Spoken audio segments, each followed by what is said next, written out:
Captain James Harlow's hands gripped the steering wheel of the mud-splattered Willys MB as he stared up at the near-vertical rock face before him.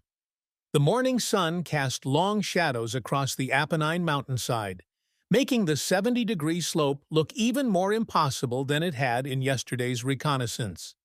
Behind him, he could hear the low murmur of German voices, some amused, some openly mocking, as a delegation of recently captured Wehrmacht officers observed from the Allied command post tent. "Gentlemen," Colonel Peterson's voice carried across the morning air in accented German, "I present the United States Army's general-purpose vehicle. We call it the Jeep." The laughter that followed made Harlow's jaw tighten.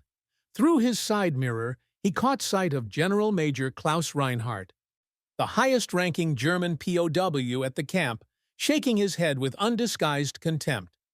The general said something in rapid German that Harlow couldn't quite catch, but the word spielzeug, toy, came through clearly enough. Beside Harlow in the passenger seat, Sergeant Eddie Vasquez checked the handbrake release for the third time in as many minutes. "Captain, with all due respect, that ain't a road up there. That's a damn cliff face. The engineers said 35 degrees was the maximum safe climbing angle. That thing's got to be pushing 70. Harlow didn't answer immediately. His eyes traced the route he'd memorized.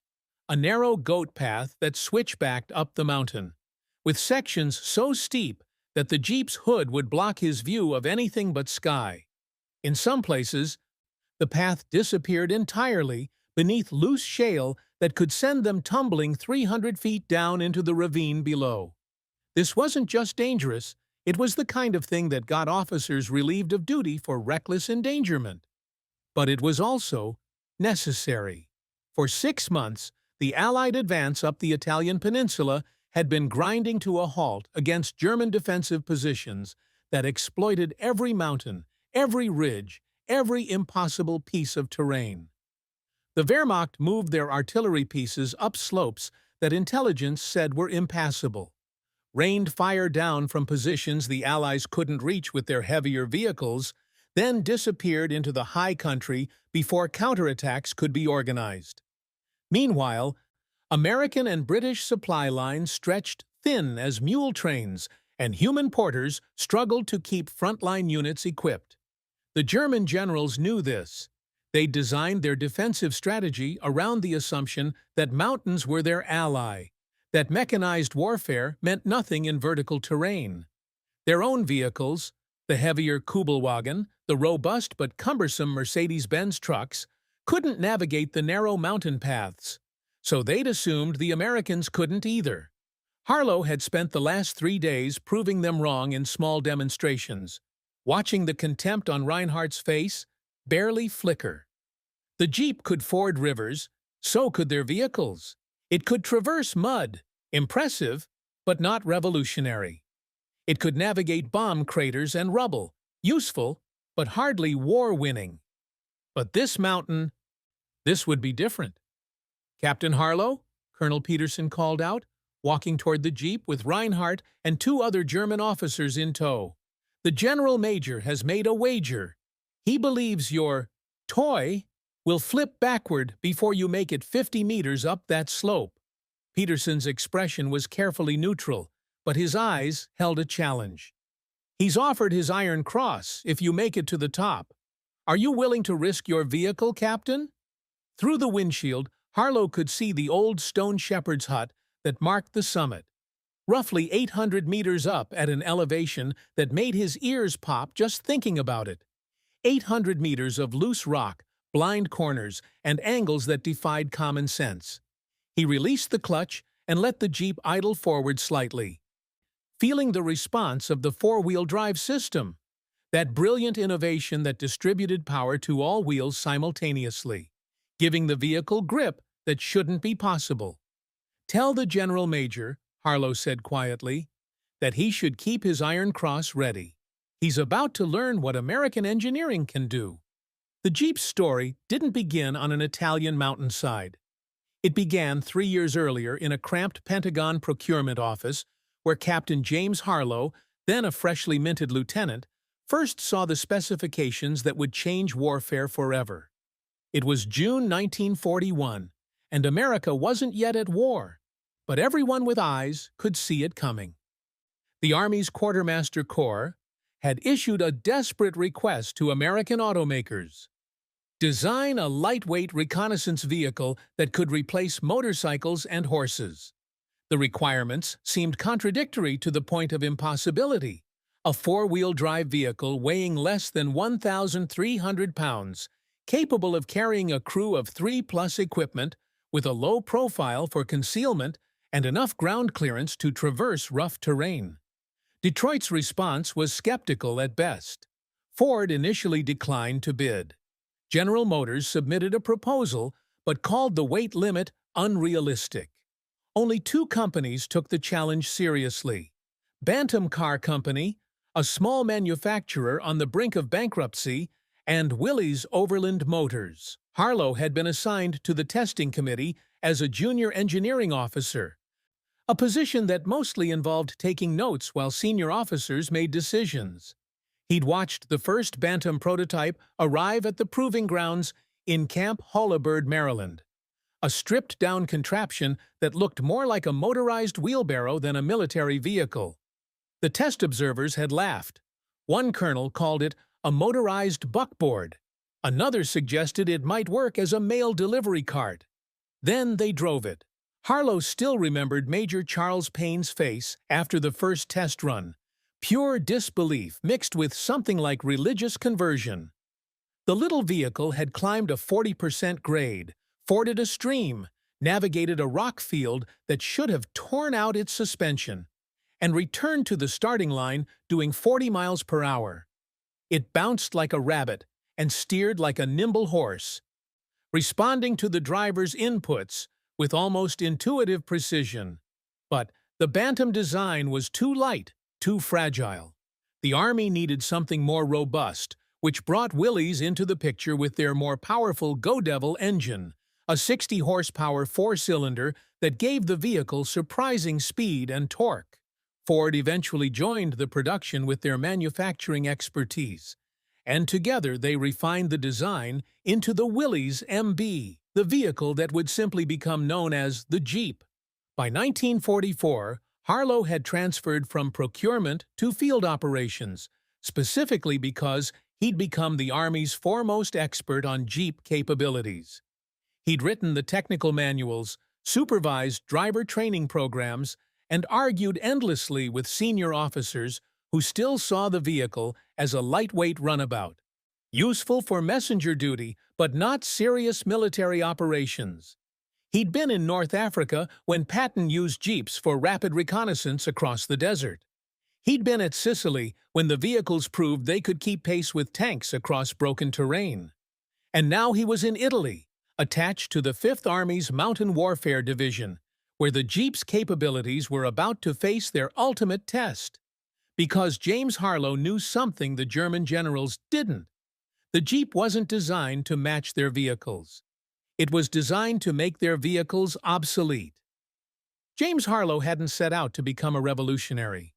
He'd grown up in Dayton, Ohio, in a modest house 3 blocks from the Wright brothers' bicycle shop, a proximity that his father, a machinist at the Delco plant, considered practically sacred ground.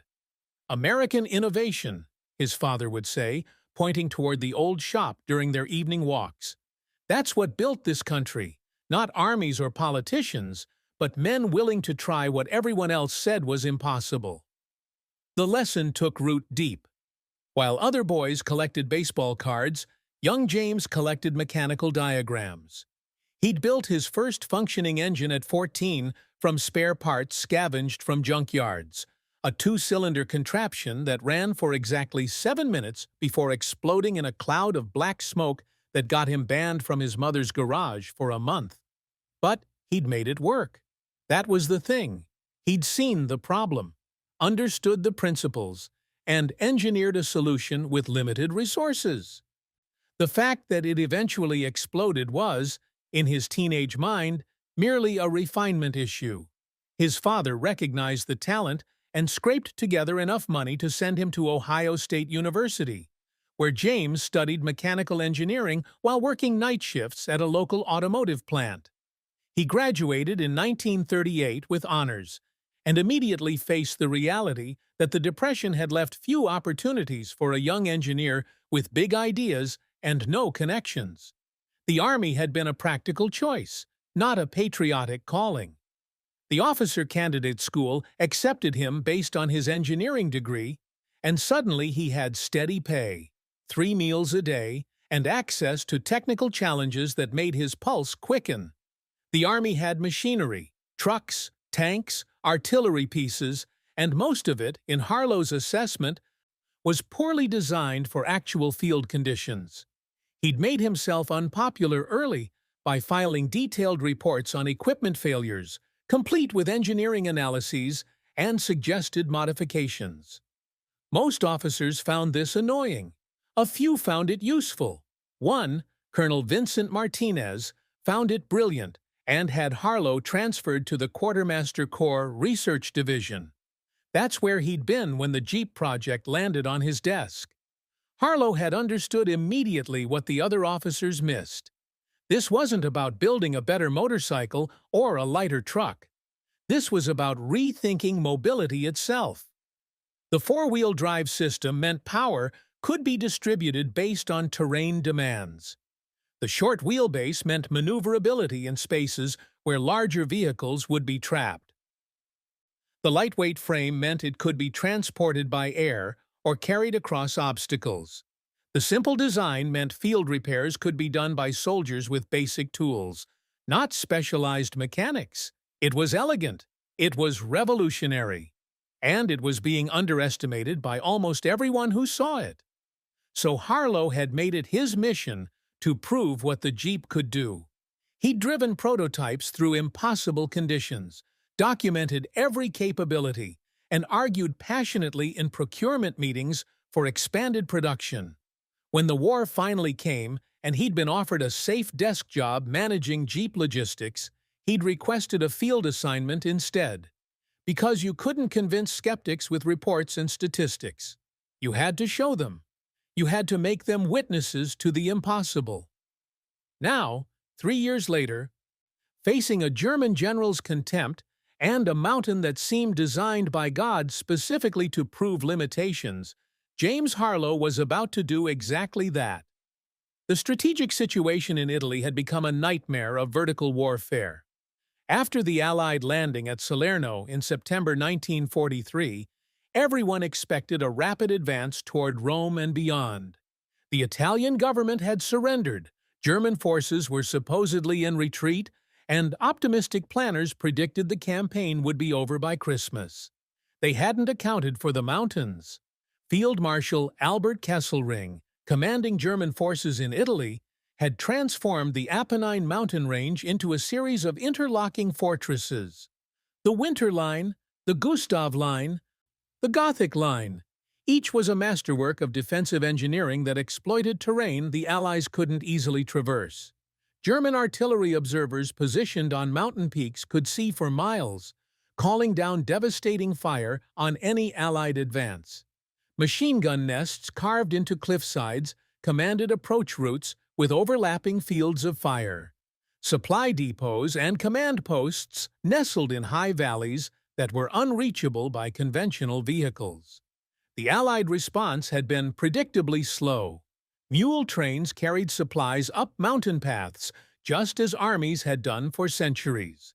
Soldiers hauled heavy equipment on their backs, arriving at fighting positions exhausted before the battle even began. Artillery pieces were disassembled, carried up in pieces, and reassembled, a process that took days and telegraphed intentions to German observers. Meanwhile, German troops moved with frustrating efficiency through the mountains, using their knowledge of terrain and local guides to shift positions, reinforce weak points, and disappear before counterattacks could catch them. They didn't need vehicles in the high country. They'd written off mechanized warfare as impossible in such terrain and adapted accordingly. But Harlow had been watching, studying, and thinking. For 3 months, he'd been attached to 5th Army headquarters specifically to solve this mobility problem. He'd hiked the mountains himself, mapping paths and measuring grades. He'd interviewed Italian partisans who knew the terrain intimately.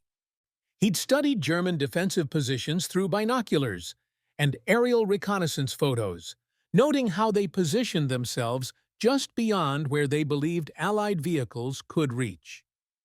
The solution had been forming in his mind for weeks. The Germans weren't wrong that traditional military vehicles couldn't navigate mountain warfare. Half-tracks, supply trucks, even the lighter reconnaissance vehicles. All were too heavy, too wide, too dependent on actual roads.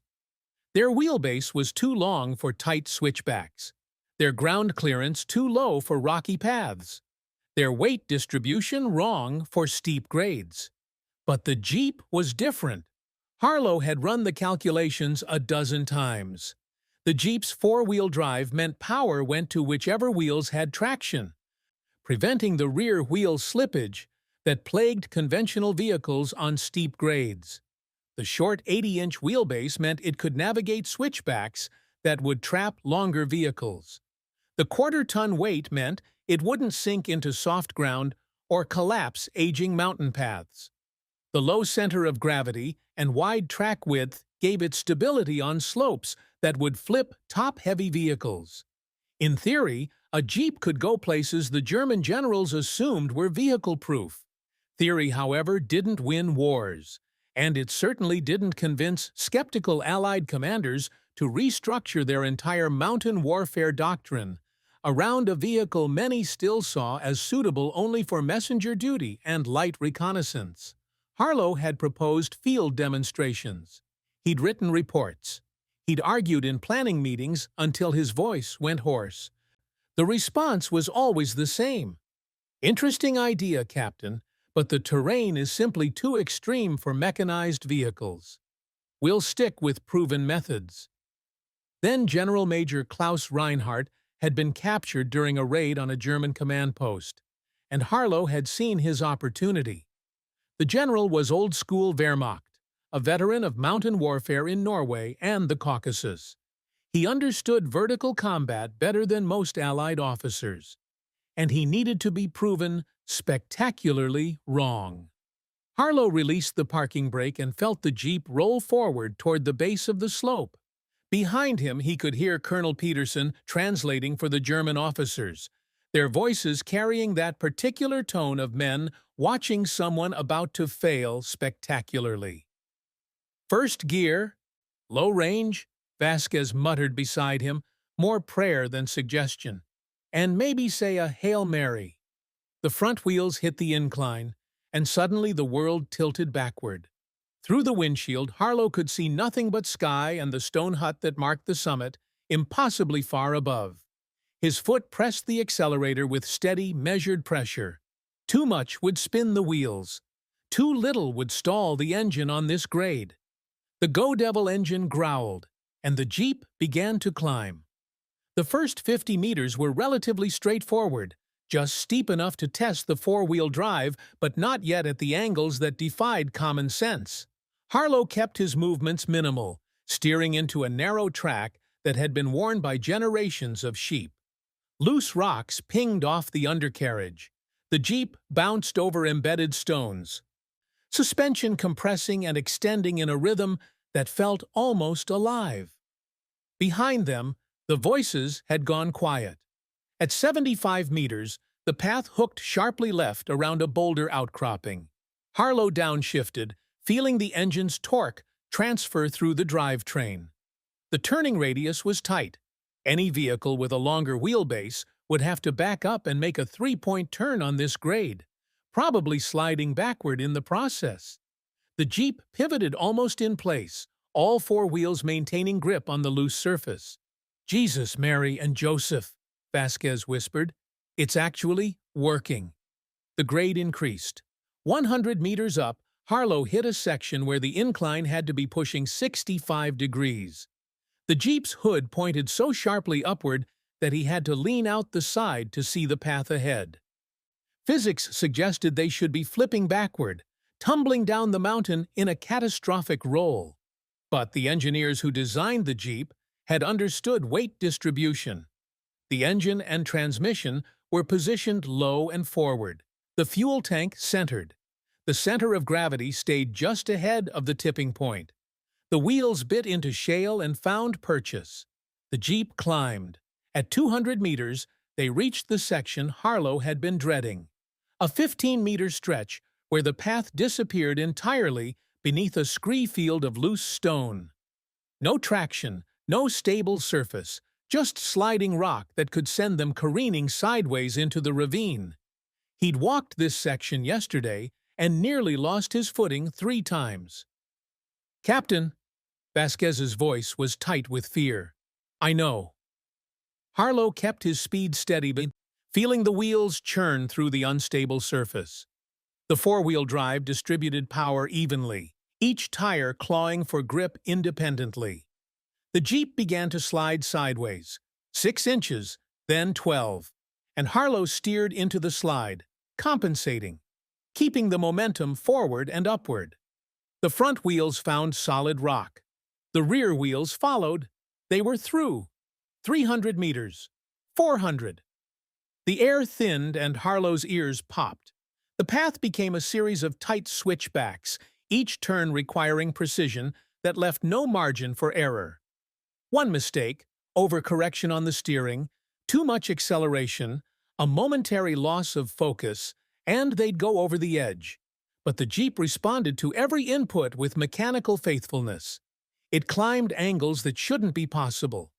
It gripped surfaces that should offer no purchase. It defied gravity and common sense and every assumption about what a vehicle could accomplish in mountain terrain.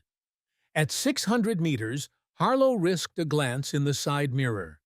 Down below, the command post had become a cluster of tiny figures, all standing motionless, watching the impossible unfold. At 700 meters, the stone shepherd's hut came into clear view. At 800 meters, the Jeep crested the summit and rolled onto level ground. For a long moment, Harlow just sat in the driver's seat, hands still gripping the wheel, heart pounding in his chest like artillery fire. Beside him, Vasquez was breathing hard, his face pale beneath its coating of dust.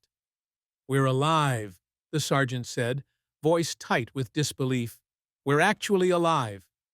And we're on top of a goddamn mountain." Harlow climbed out on legs that felt unsteady. From this vantage point, the valley spread below like a tactical map. Roads, villages, defensive positions all visible in miniature. This was the view German observers had been using to coordinate their artillery. This was the high ground that Allied planners had written off as unreachable, except by foot soldiers willing to climb for hours. And he'd driven here in 18 minutes. The descent was faster, but no less technical. Harlow used engine braking and low gears, letting the Jeep's transmission do the work of controlling their speed. The four-wheel drive that had pulled them up now held them back, preventing the runaway momentum that would build in a conventional vehicle. When they reached the steepest sections, he downshifted to first gear and let the Jeep crawl downward at walking pace, maintaining control that would be impossible in a two-wheel drive vehicle. They reached the bottom in 12 minutes. Harlow brought the Jeep to a stop precisely where they'd started and killed the engine. The silence that greeted them was absolute. Colonel Peterson stood with his mouth slightly open, forgetting his diplomatic composure. The assembled American officers wore expressions ranging from shock to something approaching religious awe. Even the junior enlisted men who'd been watching from a distance had gone completely still. But it was Generalmajor Reinhardt's face that Harlow focused on. The German officer's expression had transformed from contemptuous amusement to something much more complex, recognition of a tactical reality he'd completely misunderstood, mixing with the professional respect of one military engineer acknowledging another's achievement. The general stepped forward slowly, as if approaching something dangerous. He circled the Jeep, examining it with fresh eyes, the suspension system, the four-wheel drive transfer case, the simple but robust construction. He ran his hand along the hood, still warm from the climb, then looked up at the mountain they'd just conquered. When he finally spoke, his accented English was quiet but clear. "This changes everything." Colonel Peterson found his voice. "Captain Harlow, that was—" He trailed off, apparently unable to find words adequate to the moment. "I need you to write a detailed report, immediately. And I need you to do that demonstration again tomorrow for General Clark's staff." "Sir," one of the other American officers interrupted, "if our vehicles can reach those heights, we can position artillery observers anywhere in the mountains. We can supply outposts that we've been reaching only by mule train. We can bypass their entire defensive strategy," Peterson finished, understanding dawning in his eyes. "They've built their positions assuming we can't bring vehicles into the high country. But if the Jeep can reach those elevations—" Reinhardt removed his iron cross with slow, deliberate movements. He held it for a moment, this symbol of German military valor earned in Poland and France and Russia, then extended it toward Harlow. "I have fought in the mountains from Norway to the Caucasus," the general said quietly. "I thought I understood what was possible in such terrain. Your toy has proven me a fool. This belongs to you, Captain. You have earned it more honestly than I can say." Harlow accepted the medal, feeling its unexpected weight in his palm. Within 72 hours, Harlow's demonstration had rippled through Allied command like a seismic shock. General Mark Clark, commander of the Fifth Army, personally attended the second climb, this time with Harlow carrying a full combat load of equipment plus 2 additional passengers. The Jeep made the ascent in 22 minutes, slowed only by the extra weight. Clark's response was immediate and comprehensive: restructure mountain warfare doctrine around Jeep mobility. What followed was a logistical revolution that transformed the Italian campaign. Harlow found himself promoted to major and assigned to create the first mechanized mountain warfare unit, a designation that hadn't existed a week earlier because military doctrine said it was impossible. The theory was simple, but implementation required rethinking centuries of mountain combat assumptions. Instead of mule trains taking 6 hours to resupply forward positions, Jeeps could make the journey in under an hour, carrying more supplies and returning with wounded. Instead of soldiers exhausting themselves hauling equipment up slopes, vehicles could deliver it directly to fighting positions, leaving troops fresh for combat. Instead of artillery observers hiking to vantage points and staying static, mobile teams could reposition rapidly, coordinating fire from multiple locations. The Germans, watching this transformation through their observation posts, initially didn't understand what they were seeing.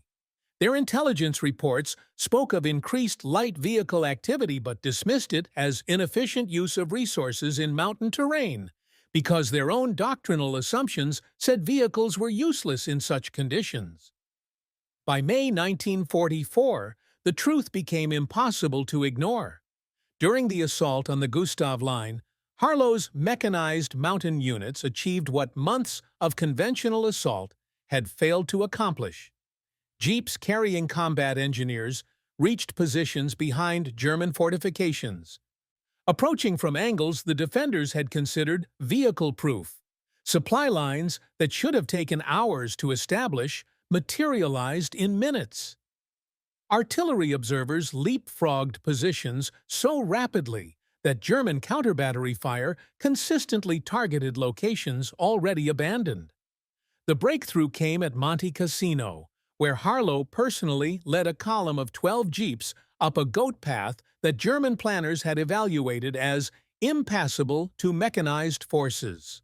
The vehicles reached a plateau overlooking German defensive positions from an unexpected angle, delivered a platoon of fresh troops, plus heavy weapons, and extracted wounded, all before German commanders could organize a response to this impossible flanking maneuver. The monastery fell 3 days later. In the after-action reports, Allied commanders struggled to quantify the Jeep's impact. How do you measure the value of wounded soldiers evacuated in 30 minutes instead of dying during a 6-hour stretcher carried down mountains?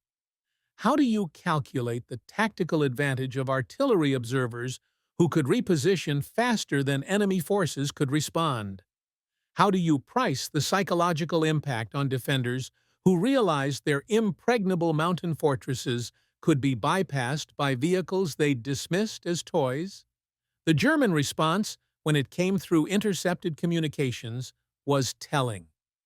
Reinhardt, who had been exchanged in a prisoner swap, filed a detailed report to Wehrmacht High Command describing the American Jeep's capabilities and recommending immediate development of a comparable vehicle. The report was apparently met with skepticism from officers who hadn't witnessed the demonstrations personally.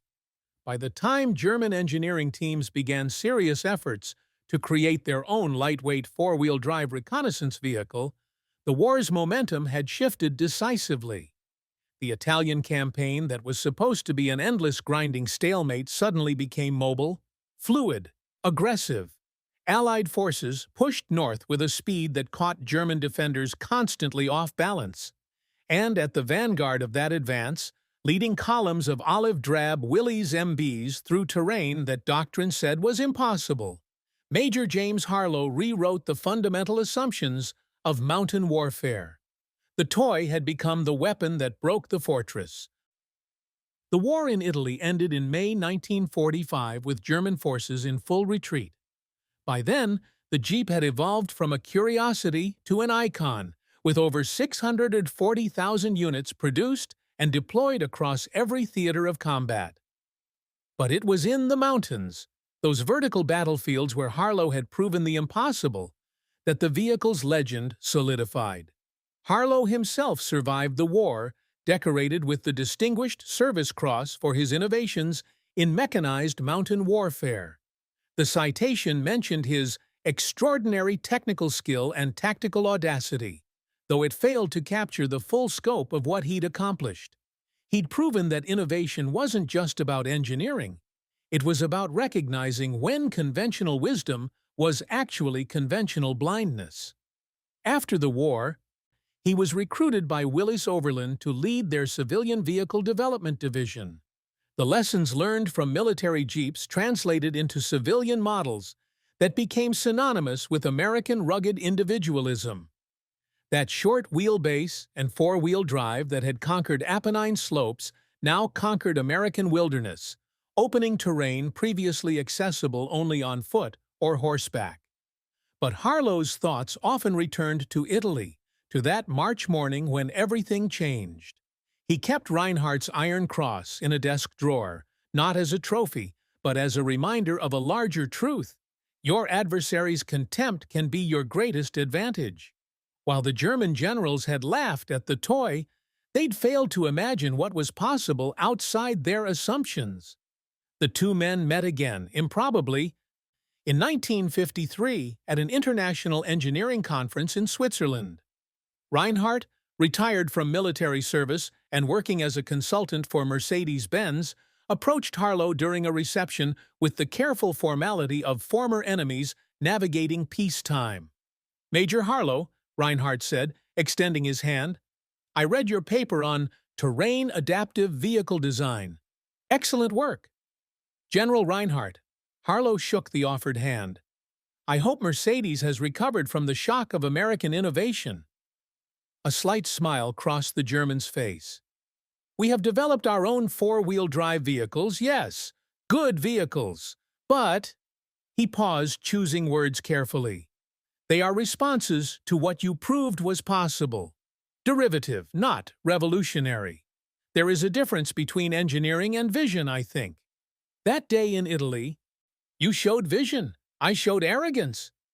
They talked for an hour, two engineers discussing technical specifications and design philosophy with the shared language of their profession.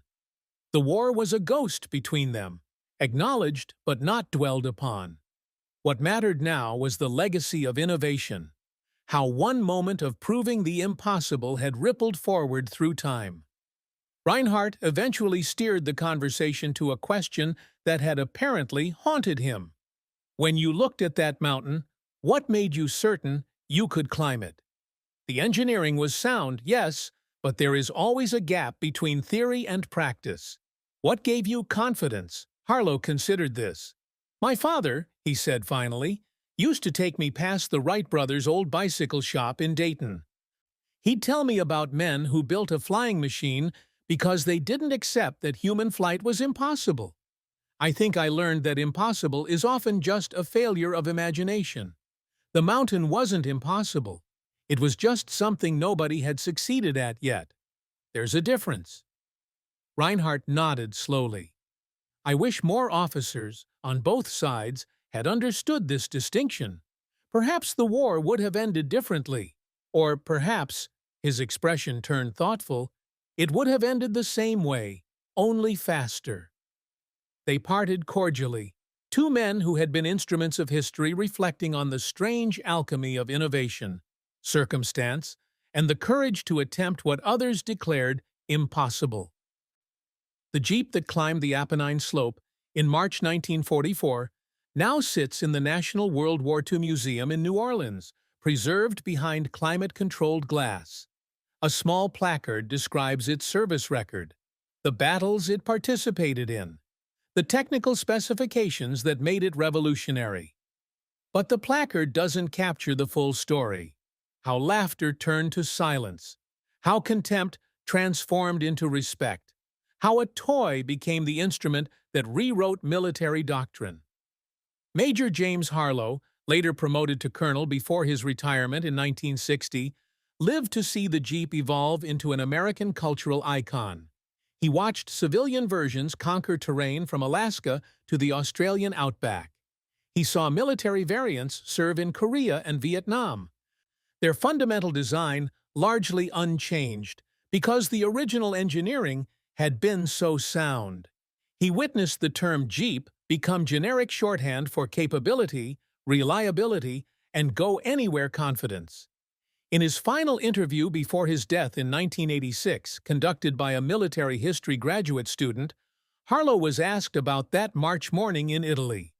The interviewer wanted technical details, gear ratios, climbing angles, traction coefficients, but Harlow steered the conversation elsewhere. The engineering mattered, he said, his voice still sharp despite his 88 years. But what mattered more was the willingness to try. The German generals looked at that mountain and saw confirmation of what they already believed, that vehicles couldn't function in extreme terrain. They saw the Jeep, and it fit their preconceptions of what a vehicle should be. Therefore, it was inadequate. A toy. He paused, hands folded in his lap. But limitations are often just untested assumptions. The Wright brothers flew because they didn't accept that humans couldn't fly.